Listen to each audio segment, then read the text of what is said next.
ఎప్పుడైనా అనపగింజలతో పలావ్ ట్రై చేశారా? బెంగుళూరు సైడ్ ఎక్కువ చేస్తుంటారు. ఎలా చేసుకోవాలో చూసేద్దాం.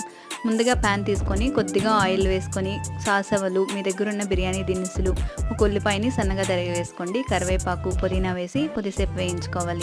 అలానే పితికిన పప్పును వేసుకోవాలి. అంటే నైట్ అంతా అనపగింజల్ని నానబెట్టామంటే దానికి మొలకలు కూడా వస్తాయి. పొట్టు తీసేసి గింజలు మాత్రం వేసుకోవాలి. అలానే ఒక టమాటాని సన్నగా తరిగి వేసుకోండి. ఉప్పు, పసుపు వేసి కొద్దిసేపు వేయించుకోండి. మసాలాకి మిక్సీ జార్ తీసుకొని తరిగిన అల్లం, వెల్లుల్లిపాయలు, కారం తగినట్టుగా పచ్చిమిరపకాయలు, కొద్దిగా కొత్తిమీర, తరిగిన కొబ్బరి వేసి మిక్సీ పట్టుకోవాలి. మెత్తని పేస్ట్లా మిక్సీ పట్టుకున్నాక దీన్ని కూడా దీంట్లోకి యాడ్ చేసేయండి. ఇప్పుడు పచ్చివాసన పోయి ఆయిల్ సపరేట్ అయ్యేంత వరకు వేయించుకోవాలి. చూసారా, ఆయిల్ సపరేట్ అవుతుంది. ఇప్పుడు దీంట్లోకి క్లీన్ చేసిన బియ్యంని వేసుకొని బియ్యం విరగకుండా ఒకసారి బాగా కలపాలి. ఇలా కలుపుకున్నాక తగినంత వాటర్ వేసి ఉడికించుకోవాలి. ఉప్పు, కారం అన్నీ సరిపోయలేదో ఒకసారి చెక్ చేసుకొని ఉడికించుకోండి. అంతేనండి, ఎంతో టేస్టీ అయిన అనపగింజల పులావ్ రెడీ.